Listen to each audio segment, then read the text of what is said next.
Hello, hello, hello. Welcome, welcome, welcome, everybody. It's your Uncle Jim, and we're back tonight with Kidney Stories 2. We have a very, very special show tonight with a very, very special guest. Our friend Risa Simon is with us tonight. Risa is a motivational speaker, mentor, author, and patient advocate.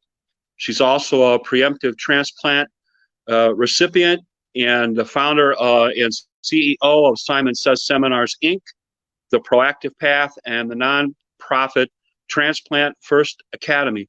Please welcome one of the best advocates in these United States, Miss Risa Simon.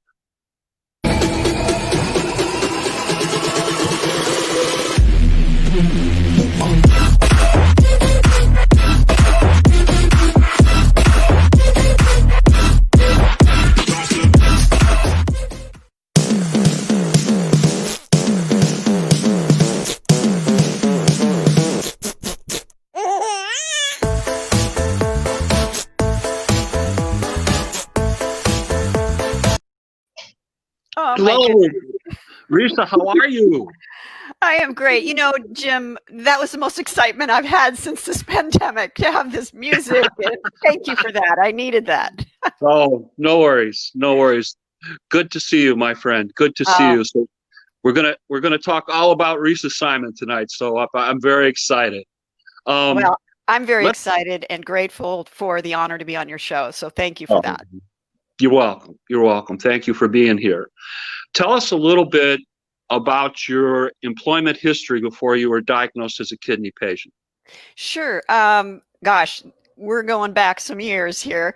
But I spent over about 25 years in the dental profession, and a good chunk of it was spent teaching at a dental school, University of Pacific School of Dentistry in San Francisco. It actually now has the dean's name, but that was a great experience for me. And as luck would have it, the assistant dean of the university actually kind of picked me out of the crowd, if you will, and said, "Hey, I'm starting a firm, a practice management firm for dentists for their practices, and I'd like you to join my firm." And he put me in charge of clinical efficiency. When I was teaching at the school, I was teaching time and motion efficiency and really getting into dental auxiliary utilization and four-handed dentistry. And he wanted me to bring those principles into the practices. So that was an extraordinary blessing that I was able to join forces with this firm. And it was honestly an incredible blessing for someone who started their career in dentistry as a chairside assistant. So typically I was changing bibs and aspirating saliva and mixing cements. So that was really thrilling. And that's when my speaking and consulting career kicked off. And I was with the Pride Institute for a little over 3 years. They became very corporate. And I found from input and feedback from our clients that they were wanting to do some things that were a little different and outside the box. So I spread my wings and set up my own company called Teamwork Concepts at that time, which eventually turned into Simon Says Seminars. Okay, great. Now you mentioned university. Just so our friends know, my Risa friend is a smart lady. She's a UCal Berkeley graduate. So go Bears and all that stuff. Go the Bears. All right. You are also a kidney patient, correct? Specifically, you're a PKD patient, polycystic kidney disease. This is correct. I consider myself a PKD warrior. Surely didn't start out that way at all. It was an interesting journey. Okay. When were you diagnosed? I was diagnosed in my early 20s, around 77. And it was an interesting journey in that discovery. I actually was experiencing some chronic bladder infections, and so I thought I should be talking to one of my doctors and say, hey, should we be looking into this? And the only reason being that my father had recently passed away from some complications to polycystic kidney disease. So I thought, maybe I better get myself checked out since it is a genetic disease. Okay. How were you diagnosed? I was diagnosed with a CT scan, and they did use contrast at the time. Little did I know that that wasn't such a great thing for kidneys, but my function was very good at the time. So fortunately, it didn't harm me. But of course, when somebody mentions the word contrast, I run. Right, right. I feel the same way. I Yeah. went through that myself. So tell us a little bit. You mentioned your dad. Tell us a little bit about your family's PKD history. Yeah, absolutely. Unfortunately, my father lost the battle to PKD in his early 40s. It also put my brother on dialysis in his late 30s. I never met my grandmother. She died in her early 40s from an embolism. Nobody did an autopsy, so no one was really aware of could she possibly had that gene, but we suspect she did. And yeah, I just, neither my brother or I knew that we had the gene. It was something that we just sort of stumbled into. And I was a little more proactive, and I said, hey, let's look into this before he did. So I got diagnosed way before him, yet he had problems way before me. I understand that not only has he been on dialysis, but he's had 2 transplants. He actually has 4 kidneys in his body. You're absolutely right, Jim. Can you imagine 4 kidneys, 2 of them being PKD oversized kidneys? For the audience that may not know, that this disease causes the kidneys to develop these fluid filled cysts, and they enlarge. They get quite large, let's put it that way. So you've got these 2 huge, like sizes of footballs when they should be the size of your fist. And then he had 1 transplant 12 years after that. He had his second transplant. First one was deceased donor, lasted about 12 years. And now he's doing fabulous with his second transplant, which was from a living kidney donor. Oh, excellent, excellent. Yeah. Um, were you given any advice at that time from your physician? You know, when I was diagnosed, really zero advice as to how to slow the progression of the disease. If anything, it might have been, keep your stress down. What's that? I really didn't know anything about blood pressure, medications, perhaps slowing the progression of disease. I ate fairly healthy, but yeah, I think when we roll the tape back to those years, we know so much more now. And then certain physicians and nephrologists are far more engaged with their patients than others. And Yeah. I was probably crying when I was diagnosed. So who knows what he said? Maybe there was more said that I couldn't retain. Okay. So you were told, don't worry about it. You've got lots of time. Go home. That Live, kind of thing, right? oh yeah, go home, live your life. You probably won't feel anything for 20 years. And in fact, it's interesting. My father was told when he was in the Navy, he was diagnosed in his 20s, and he was told he had 20 years, but he was told in 20 years you're going to die. Lovely. Yeah, it wasn't like we're going to do something for you. So that's Warm how and much fuzzy.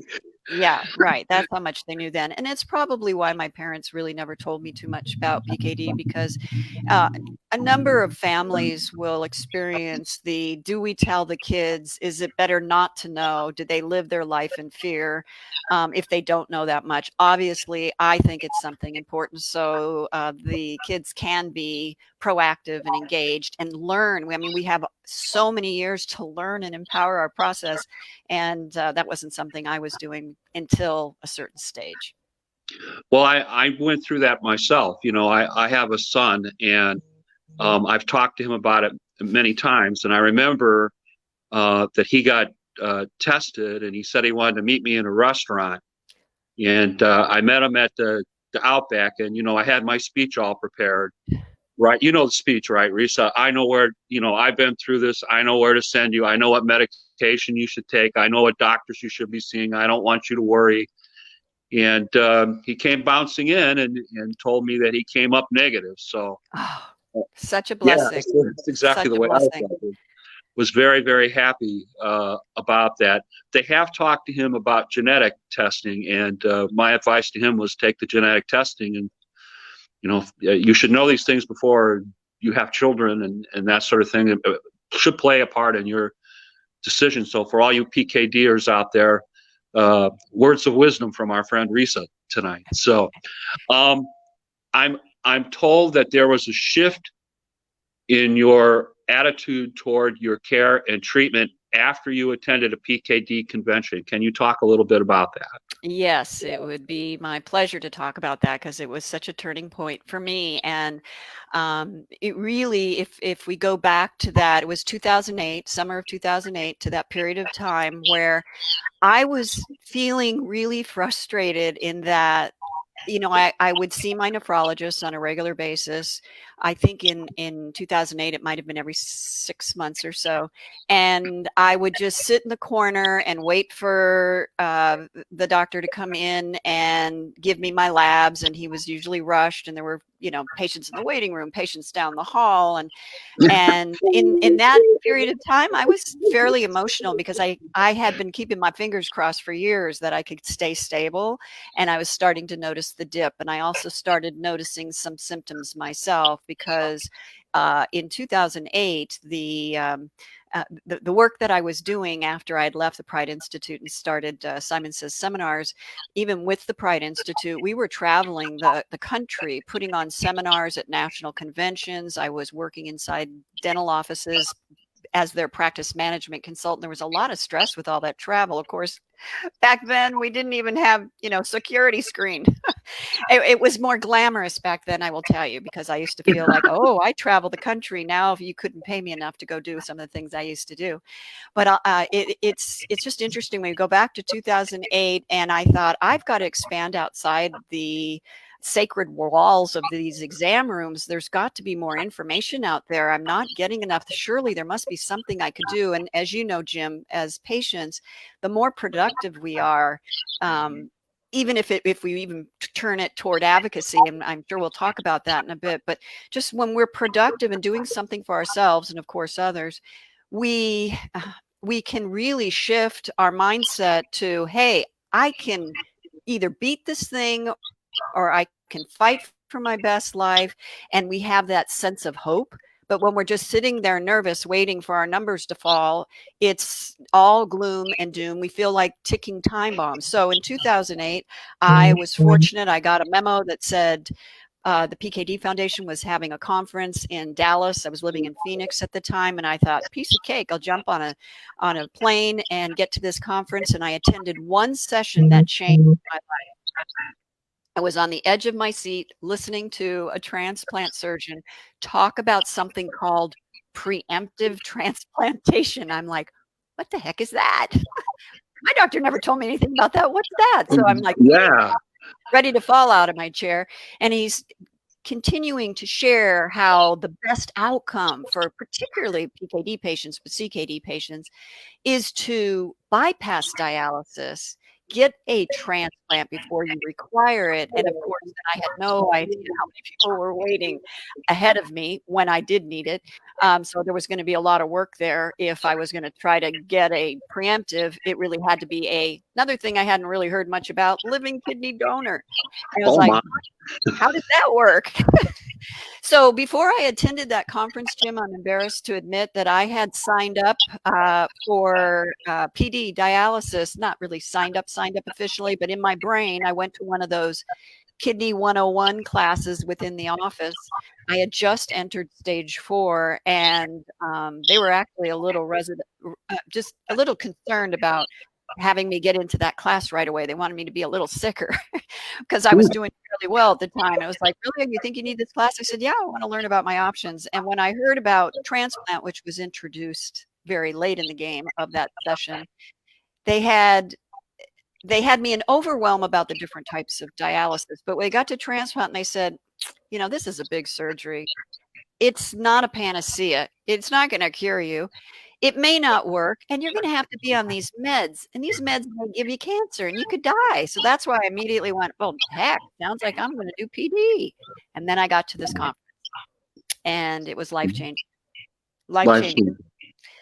I was really deeply troubled, Jim, that my doctor had not shared this information with me. It would have been so appropriate and so timely. I almost felt a bit robbed of this opportunity, and I thought, wow, if I felt robbed, how many other people out there are sleepwalking their way to dialysis like I was doing had I not gone to that? Right. Right. Tell us a little bit about what you discovered about your GFR. Well, The GFR at the time when I had attended the conference, as I was just entered stage 4, so I was at 29. And when I went back to my nephrologist and said, okay, I keep trying to have this conversation about what can I do? How can I be more productive, proactive? When I came back from the conference, I was like, okay, I've got a new plan. Listen up. And I learned how to use my voice a little bit diplomatically, but I didn't want to step on any egos. I still needed the guy. So I basically said, my goodness gracious, I learned so much. I have a new goal. I just want to be very clear with you that my goal is to get a transplant before I need dialysis. And I'm hoping you're going to be on my team. And honestly, Jim, I recall him rolling his eyes and thinking, okay, we'll see how that works. He didn't say that, but that's how I was feeling. So I thought, okay, I'm a one-woman show here, but I know, as you know, and a lot of people listening, we are our own best advocates, and we are the ones that care most about ourselves. And there is no one that's going to care more about us than us. And if we're determined to live a better and longer life, it has to start with us. So I said, okay, you got a lot of work to do, Risa. I rolled up my sleeves and I started interviewing people, people we know now, Jim, that had been on this path before us, and said, how did you work this out? How did you do this? Because my goodness, there were so many gems in these stories that we could empower our path with. And that's why mentoring is so powerful now. But I asked my nephrologist to refer me to get an evaluation. And that's, again, it was kind of during that time he was rolling his eyes. He's too early. You're not sick enough yet. And I thought, sick enough yet? Hey, my goal is not to get that sick. Right. We probably aren't on the right page or the same page here. And as luck turned out, I've got a lot of really nice little breadcrumbs of luck that have come my way, whether it was from dental assisting into the dental school, into that wonderful career with the practice management company, into starting my own business, into getting outside that exam room and learning all these tools. And I was looking at a PKD magazine and Progress magazine, and I caught an article by Dr. Terry Watnett, and she had stated specifically that it would be ideal for PKD patients to get evaluated at GFR 25. Hallelujah. No one's ever said it. I'm not sure they'll say it again. I know I saw her at a conference. She goes, well, I'm not so sure I'd recommend people to go as early now, but it's okay. She did it for me and it worked. When I read that article, I scanned it. I emailed it to my nephrologist and I said, now do you believe me? Any chance we can get that referral in? And he said, oh, okay, I'll send it in. And a month later, I found out it had never been sent in. So you got to keep knocking. You got to be persistent. People are busy. We're not the only patient in their life. Don't take it personal, but advocate, bring your voice to the table. And, we've really got to keep our eye on what's going on and, kind of watch the watchers. Good. I want to get into your transplant story, but before I do, diagnosed in your 20s, problems in your 40s, transplanted when you were 54. I want to ask you about your philosophy about finding a donor from your experience, because that has kind of colored your advocacy from that point, correct? It sure has. Really, it's kind of hip bone connected to the knee bone. Everything's sort of connected here, and another luck, as luck would have it, experience is tied into this. The whole idea, and for those listening to the program, when someone is in need of a transplant and in need of a living kidney donor to have that transplant, so they could end their wait. Maybe it won't be preemptive. Maybe they're already on dialysis, but they'd like to end their wait. The whole concept of imagining, the transplant center and other people say, oh, go home and talk to your friends and family. Seriously? I don't even want to ask to borrow $5, let alone ask somebody to give me one of their kidneys. So how do you go about doing that? It was so foreign. So the first thing I'll say is that even if you are, your GFR is above 60 and you're in the, normal, and maybe not normal for your age, but pretty normal. But you know that there is a strong possibility that that's going to change based on your diagnosis. Now is the time. It's never too late, but earlier the better. This isn't a ruby slipper type of thing. You know, we don't click our heels together, snap our fingers, and all of a sudden living kidney donors appear. I was talking to a transplant coordinator at one of the transplant centers a few years back, and she cracked me up because she said, you know, these patients come to us thinking we have kidneys in our refrigerator for them. And I thought, yeah, you know, I don't know if I really knew much different until I had gone to this class. How does it all work? So number one, you've got to start early. Number two, because it is so awkward to ask directly, that the best thing you could do, in addition to sharing your story, the only thing you're going to ask for is to ask for someone to share your story, to join your team, to be an advocate, to be a chief spokesperson. And they don't have to do it alone. You might have team members and you can delegate different things. And everybody has different contacts, whether they're going to use social media, friends, contacts. But it's so much easier, Jim, as you know, when someone says, my friend Risa, my friend Jim, here's the situation, rather than, hello world, I need a kidney, please. And you don't, the pleading part can really be off-putting. And it's also hard for us to ask, really hard for us to ask. Hard to Right. be asked. I think if the table was turned, I don't know how I would respond if someone asked me. Honestly, if I, you know, we know a lot now, so we would respond differently. But for someone who is new to this, when you're asked that big of an ask, it, you know, they get into it's. I think of it almost like on the computer when you're opening a file that's fussy and it just keeps spinning around and around. That's what's going on. And I know I was just on a mentoring call today, and my mentee said, I was telling a friend and you could hear a pin drop. She didn't say a word and she never called me back. I said, she's chewing on it. She doesn't know how to Mhm. respond. And most people, Jim, most people don't have either the emotional intelligence or just the communication skills to say, oh gosh, Risa, I'm so sorry to hear that. I wish I could help you. But they're afraid to say, I wish I could help you or I want to help you because they don't know what they're volunteering for. Exactly. Exactly. And that's why your process is a little different than the way that many of us have been taught. That's what makes the discussion about your process interesting.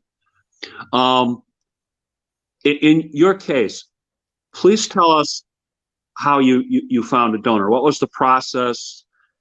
You know, like you said, everybody thinks it's ruby red slippers and refrigerators, but there are always bumps in the road, and your process is an illustration of that. So can you describe that for us, please? Well, I did get brave a little bit every day to at least when people were asking me how you doing, how you doing, and I started scripting my story. And I didn't script it to be you know, you need to be authentic. Didn't want to be so scripted that it didn't seem real. It didn't come from the heart. I had to come from the heart, and I had to practice in the mirror. I had to practice with friends. I role played with some of the people that were saying, "Hey, I know I can't get you a kidney, but maybe I could help you in this process."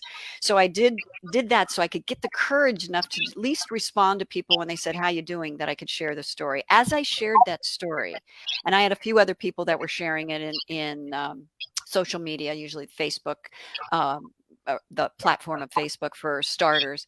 And I had about 24 people lean in my direction going, oh my gosh, I was really moved by your story. Um, how can I help? But most of them were, I'm going to keep you in my prayers. And that's very normal. And that's, hey, listen, everybody can keep us in their prayers when we're in need. That's fine. That's great. We're grateful for that. But of course we've got anxiety because we're going, you know, how does it get beyond that step?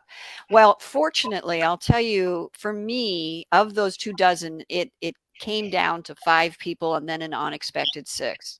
So the first individual that, of course, I went to this conference, remember, in the summer of 2008, and it wasn't until March of 2009 that a clerk in a vitamin store offered to donate to me. I never met her. My mom was in the store, had developed a friendship sort of with this gal, and was just talking about how my brother just had a transplant and I'm going to need one. And she started getting teary eyed. And the woman immediately, knee jerk, just said, well, I'll give your daughter one of my kidneys. And while we hoped it would all work out, we were the same blood type. She was very healthy. She was disqualified for various medical reasons. and it was really more anatomical of that kind of sort, where I was going to have a double nephrectomy and things had to fit. It was like a puzzle piece, had to fit in. Connections didn't match. Connections, probably, yes. And so that was number one. Number two was a dental colleague of mine that I really didn't know all that well, who didn't even tell me she was calling the transplant center, who called in and started testing.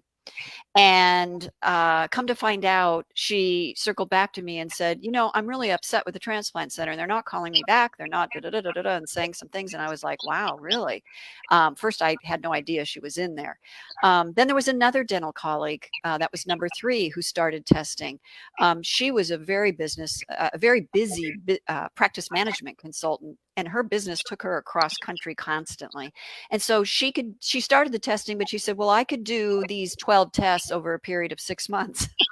That was interesting, because it's like, okay, well, then she was holding the space so no one else could come through. Then the fourth one was someone who caught a TV interview on CBS channel, our local channel 5, and I was being interviewed and it was an interview about the vitamin store clerk that got disqualified, and the story was, hey, this gal still needs a kidney, and so she was moved. Turns out, coincidentally, she was working at the dental school, not the one where I was teaching, but here in Arizona, where I was consulting and helped them set it up and design the treatment areas. And she was actually an employee there as admin staff. And we had no idea we had that kind of connection, but she went through all the testing. She was disqualified because they found kidney stones. And I said, well, I'll take the kidney with the stones. I was like, no, that's not going to happen, Risa. She got him on one. She's probably going to get him on the other. But she refused to accept their disqualification, went back to her doctor and said, I want to get retested again. Can you send me a note back so I can go back to the transplant center? And she, I don't think that she got very far past, because once they sort of disqualified. I think they had her do maybe a minor test and said, look, we'd love to be able to take you, but we can't. So they're, the centers, as you know, Jim, they're so cautious. Very particular. Absolutely. They just don't want to put anybody in harm's way. And if there's any sense of doubt, the committee just gets together and says, oh, no, we better not. And then the last of the 5 was a detective who caught the same story on the news, but it was archived. So she was just late at night kind of surfing the web and looking at stories. And maybe she was researching somebody. She was, as a detective, I guess maybe she was trying to find some information out and came across my story. And she contacted me, and crazy as it sounds, she used to be in dentistry too. I don't know what it was. It's had an aura around me. If you've been in dentistry, come my way. But she was all in scheduled testing, and then she no-showed to testing, which I have to say, as disappointing as it was, the glass was clearly half full, not empty, because thank goodness she no-showed on testing and not day of surgery. And what happens, as you know, Jim, there are individuals, they don't know what they really volunteered for. They may have discovered a little bit more about it, but most likely what happens, the breaking point is typically where they go home and talk to their husband or wife or children or best friend, and they go, did you bump your head? What? Did you bump your head on the way home today? That doesn't sound normal. And they want to protect their loved ones. So of course they're going to say, I don't know if this is such a great idea. And so sure enough, her mother had been saying some things to her before she no-showed. And so I guess I shouldn't be that surprised. But because all of those donors were circling back to me with these very unusual comments, like, the transplant center never called me back, or they didn't get back to me on this, or when I called in, at first they said I wasn't even needed because somebody else was being tested, and there was a lot of confusion. So I, put the voice, take your voice to the table. And I very carefully communicated that I wanted to speak to somebody in charge of the donor department, someone higher up, because I'd already kind of talked to a few people on the front lines. I knew I was going nowhere. So I asked to be escalated, and it took a little while, but I did get an appointment. I got a meeting scheduled, and the day before the meeting, I got a message that said, I'm so sorry, so and so isn't going to meet with you, somebody else will. And I thought I had been downgraded. I said, okay, I'm back to somebody who's an assistant of an assistant of an assistant.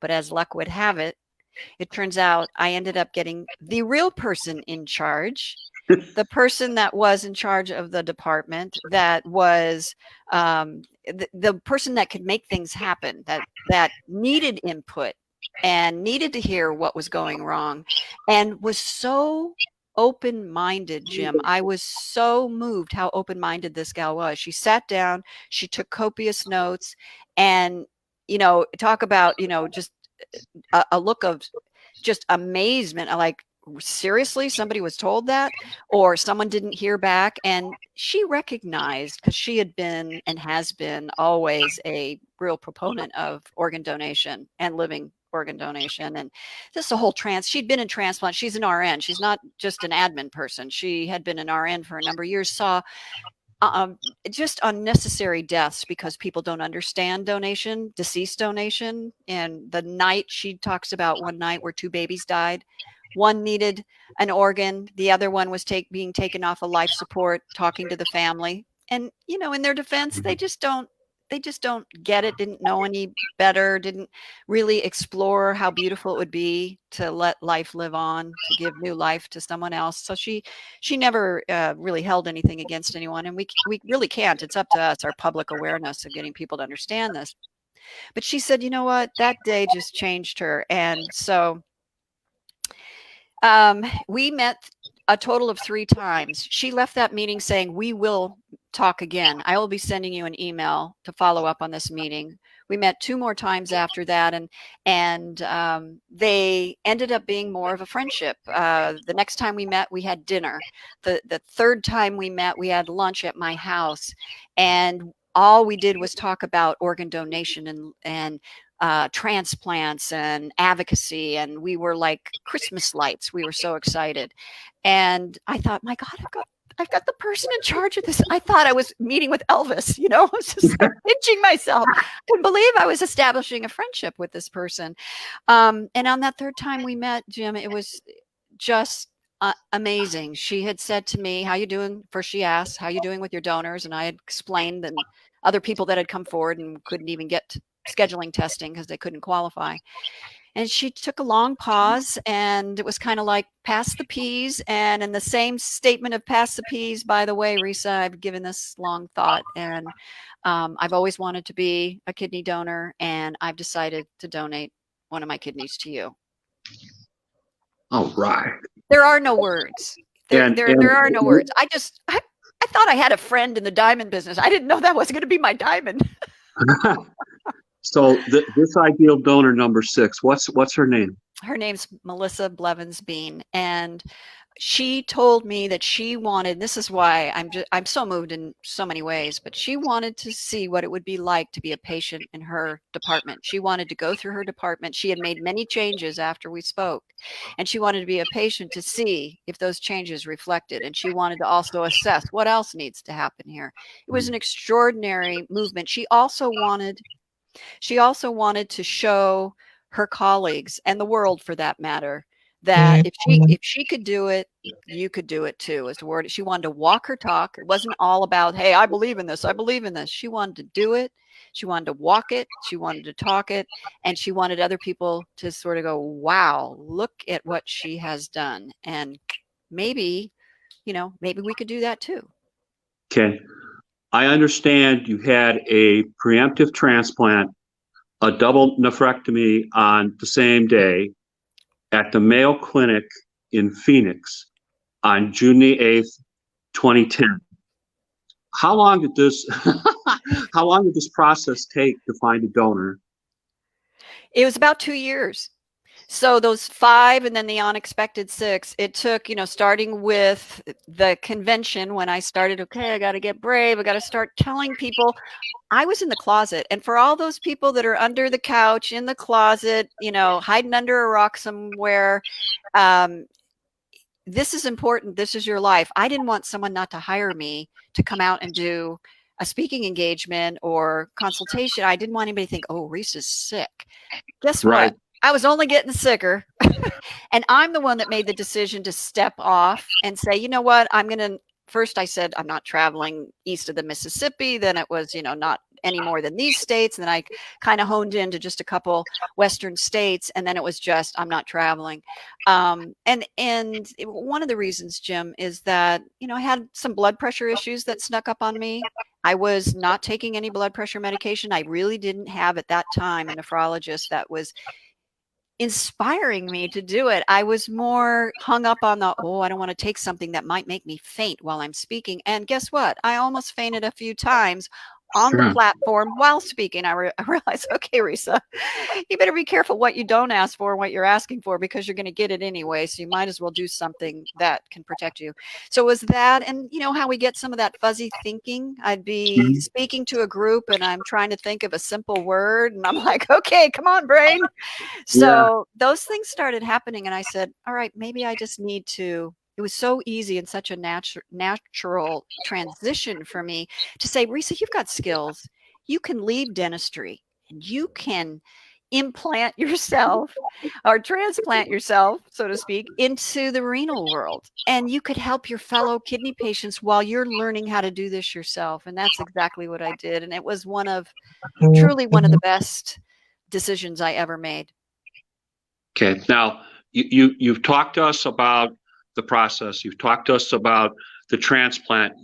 You've mentioned this tangentially, but there's a shift that you talk about in your books and in your talks, that you morphed into somebody different from what you were originally. You use the words, through your personal experience, you uncovered blind spots that influenced your advocacy for kidney patients, the empowerment of the patient to be your own best advocate, to fight for their best life possible. Can you tell us a little bit about that? What is your thinking on that? Yeah. Let me do my best to answer your question. You tell me if I caught your question Okay. correctly. I think that some of my skills back in dentistry, because when I was going into those offices and consulting, I was spending a good amount of time observing, and a lot of the advice and the engagement, the learning, the team building that we were doing, I even videotaped, and I needed to play back so these people could see how patients were being treated and how team members were working together. And so here I am, a patient now, and if I finally started getting out of my own way, out of my own sadness, I learned how to get into the portal and get my labs before I saw my doctor. What a brilliant idea that was, and how I never knew I could do that before was really, if again, people listening, empower your process. You get your numbers, you do some, whether it's just sitting in the pocket of what does this mean now, and get your questions in order for your doctor, but don't just sit in the room going, oh please, oh please. You're prepared, you're just looking for some feedback. But I started observing things in these visits, and I said to myself, this is unconscionable. This isn't something that is this isn't right. That whether the doctor in their defense don't have the time, for example, to spend the time educating a patient and encouraging the patient, engaging the patient, inspiring patients to be proactive, to advocate as a self advocate, because we're going to talk about two types of advocacy. That's just not right. They're robbing them of their best opportunity to live a better and longer life. So that observation part really sort of whacked me over the head and said, you have a duty to use what you're seeing and transform it, not to just talk about the problem, but to find a solution. And that got me talking to heads of renal group practices and even individuals at transplant centers, just little by little, of course, initially those that would listen to me and say, hey, have you ever considered like educating patients before the end of stage 4? Like, what a concept. And it was like, well, and anytime I talked about the whole premise of encouraging preemptive transplantation, Jim, I think you know that you can find it's statistically documented in a lot of articles and white papers that the preemptive transplant ratio is so underserved. There's less than 3% of those transplants that are performed before a patient needs dialysis. So what does that tell us? We're waiting way too long. So I was really driven by that, and that just really fired up my desire and my commitment to say, whatever I can do, I need to do, not just for myself. Because something, at first it's like, if this is all about me, I feel a little funny, especially about finding a donor. But when I finally got in my head that I could be helping all those beside me and behind me, I was good with that. Okay. That felt right. Now, as I understand it, there's two kinds of advocacy that you do. You advocate with certain national recognized groups, and you also do some business related advocacy. Can you talk to us about the advocacy that you do now? So really all of the advocacy that I'm doing, and I serve, and whether it's committee related and or we're getting together as whether it's AAKP ambassador, NKF in their CAC group where we're advocates, whether we've been on the Hill, PKD Foundation, whether we're joining forces with other like-minded kidney organizations, and that focus is on getting those that can make decisions, our legislators, to understand the importance. For example, I know you and I are working on these same. Of course, you're in fast high gear compared to the work that I do, but I will say that, the one thing we've been working on for years and really started refiring it up last year is the immuno bill, that our transplant recipients should have drug coverage for their life and not just have this, well, I can be on dialysis and be covered for life, and it's costing the federal government, and it's also costing the quality of life of someone who could keep their transplant for life, not have to go back on dialysis because they couldn't afford their meds. So there's the immuno bill, there's living kidney donor protections, the whole idea of educating patients and getting them aware of not only just testing so they know what their health is as a potential kidney patient, but how to slow that progression. So that work, Jim, really is all through those large organizations. On our nonprofit side, we may be more involved with, for example, National Kidney Foundation of Arizona. We did a billboard campaign. They were kind enough to provide a grant that helped subsidize some of that. And the billboard campaign was all about, we had, including my own living kidney donor, we had living kidney donors locally engaged in advocacy to have their picture up there and this beautiful statement that said, hey, I'm a living kidney donor, donate a kidney, save a life. And then it referred them back to a landing page to educate them about the process and to contact a local transplant center and see how you can make a difference. Those are the kinds of things that we get involved in. Okay. My notes tell me you're an NKF peer mentor. I am.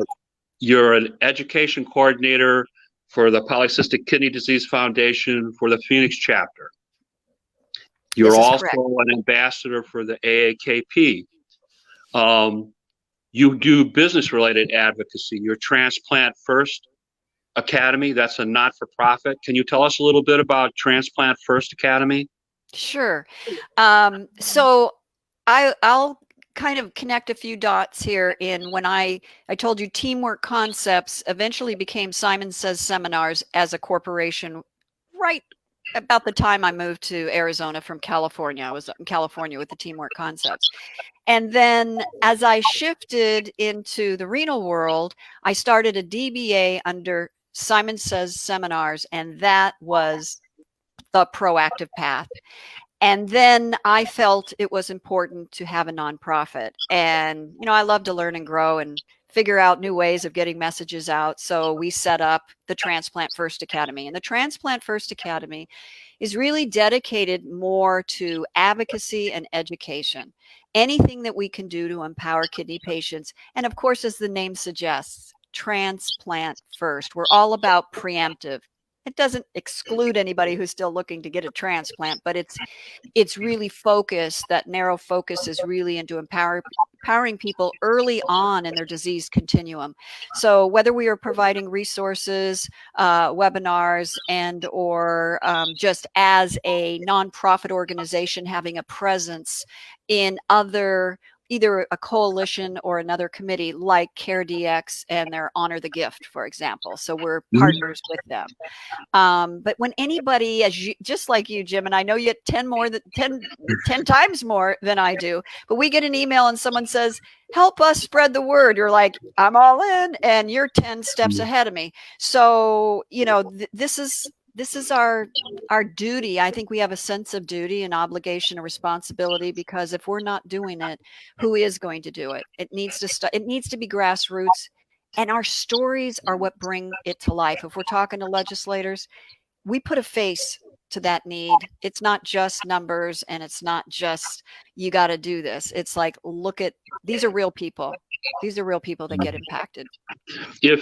If people wanted to find out more about you, if people wanted to work with you, if people wanted to work with either your not-for-profit or for your corporation, they can go to risasimon.com. Is that correct? That's your website? That's correct. And from risasimon.com, if you go to the tab that says websites and partners, you'll be able to get into the proactive path or transplant first. We also have another website called Transplant Strong. And so, yeah, there's a lot of information in off of the risasimon.com site. Okay. My good friend Risa, she writes books. Not just a talker, but a writer, and a couple of titles. Shift Your Fate. Am I getting this in the picture? Okay. Shift Your Fate in Pursuit of a Better Life, and or In Pursuit of a Better Life, the ultimate guide for finding living kidney donors. So, a book review that was given to Risa about the In Pursuit book. This book is full of advice on how to increase need and awareness without ever having to ask anyone outright to donate a kidney. It also emphasizes the importance of a building of a team of advocates to spread the word. There are sample letters, conversation scripts, talking points, as well as links to a ton of helpful, valuable resources.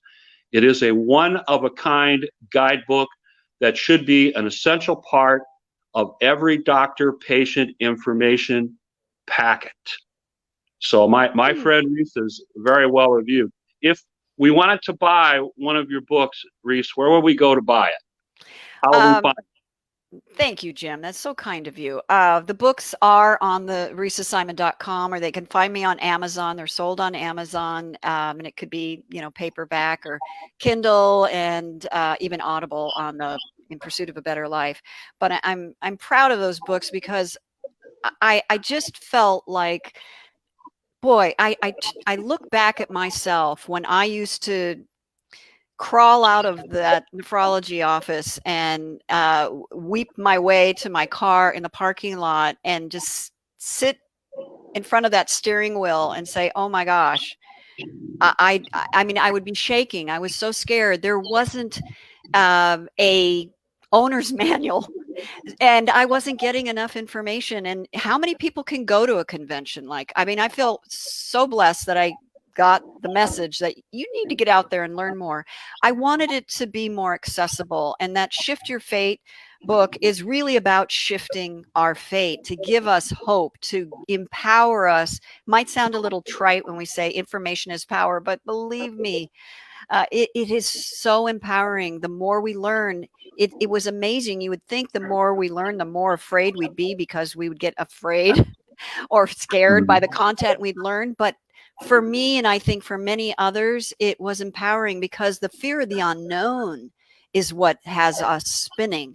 And we can start, you know, really organizing to secure a better and longer life, instead of fretting and hiding and hoping, you know, whether it was I had Pollyanna glasses on for quite some time. I went from denial to fear, back to denial, rinse, wash, repeat. But did I ever really do anything to help myself? I was kidding myself. So that Shift Your Fate was really about, let me just get all this information together. And of course, this whole concept that we started talking about earlier in the show about how do I go about finding a living kidney donor. Mhm. So I really wanted to provide not just verbal skills and scripts and tips and ways that it's almost like I have been told by one individual that read it, and I thought it really sort of framed it well, even though you would never think of yourself of going down a path of having a marketing plan. But she said, this is like the ultimate marketing plan for someone who needs a living kidney donor. Now, you're not selling, you're not marketing, you're not paying, but you need to strategically plan how this process is going to take place and who's going to contact who and who's going to follow up. And maybe it's just follow up to the transplant center, but follow up when someone says, I'm going to go call the center, because as you know, Jim, many people may know that are listening, the center's not going to call you to tell you about those potential donors. Oh, Betty just got in, we're testing her. This is all very, in terms of the department, not cross communicating. You need to get your potential donors to the, as soon as you get somebody interested and you give them your transplant center information, you want to ask them, would you do me a big favor? Would you stay in contact with me? Because the transplant center is not going to let me know what's going on. And it's okay if you change your mind. I would never hold it against you. It's so important and liberating for that person that's going in, because they may change their mind. Transplant center almost encourages them to change their mind if they have any doubt. So let's have that open conversation, because we have to keep track of what's going on. We don't want somebody that we think is in the system being tested when they're not. And I go through this process of some will, some won't. It's okay, next. But get me to the it's okay next so I can get to continuing. We never want to stop sharing our story. Even when you have somebody approved in the schedule, your transplant is scheduled, you really just, hey, do it for the guys behind you. You just don't want to stop. It's not a good idea. Now, I want to let people know that you have a YouTube channel, Risa Simon, and a lot of your lectures and your seminars, your webinars are on that channel that they can watch. So if they're interested in seeing Risa in action, check out what's going on YouTube. Now, my friend is modest. I don't suffer from this problem, but my friend is modest. All right, and she's an award winner. And I want to read you a bit.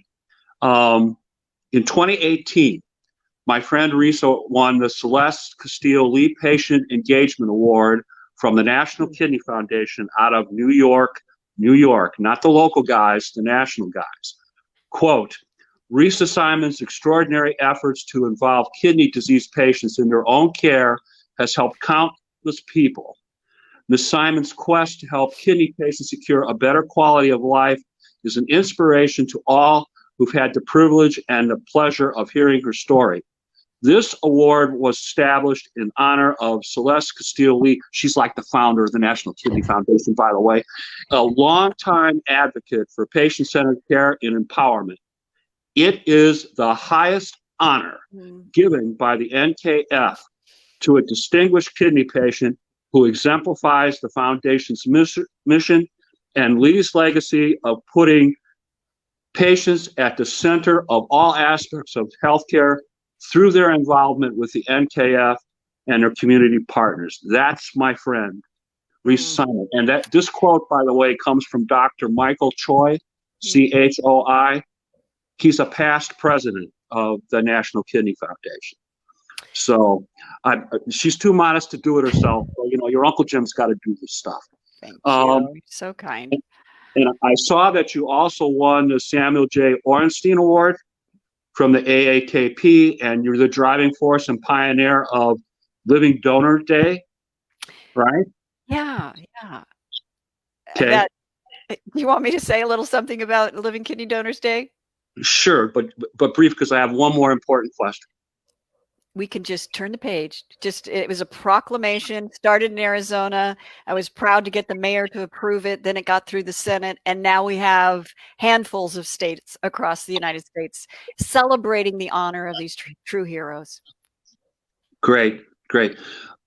These are strange times. We have Cyrus the virus in our environment right now. So tell us a little bit about what you are doing to protect yourself from COVID-19. Well, it's funny that for those of us that are immunosuppressed, post-transplant, it's not unusual, at least to see me with a mask on. So now all of a sudden the outside world looks like me. Let me paraphrase it. The responsible outside world looks like me. And you and I are, I see your posts. I mean, we are just, thank you.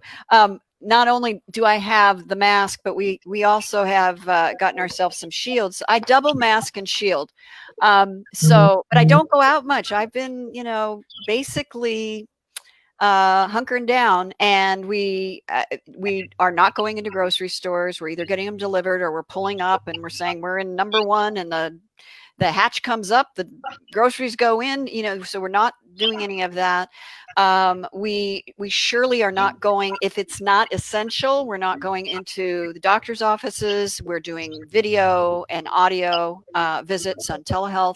And I've actually enjoyed that better than being in the office. I get, my skin starts itching waiting in the reception area. And when you make an appointment at 1, you're lucky if you're seen at 1:40. So my time's valuable too, just as yours. And I 140 feel like sounds fast to me. yeah, right. And we've got eye to eye contact. We're like eye to eye, knee to knee. What a concept, instead of in a computer like this. So that's been pretty cool. It's amazing to me as far as having the ability to protect ourselves in ways. I always try to look for the silver lining. I believe that, of course, nobody would wish a pandemic on any of us, and it just feels like it's never ending. And of course, when we have people that aren't being responsible, it may be never ending. But there are some silver linings there. I think all businesses, whether you're eating in a restaurant, flying on a plane, going to the grocery, whatever it is, there are going to be new protocols. I don't think they're all going to end. I think some very responsible things will stay. I hope they will. Let's put it that way. So Right. I invite everybody. Don't worry. I got over the I look funny with a mask on years ago. I mean, I'm 10 years out. 10-year kidney anniversary.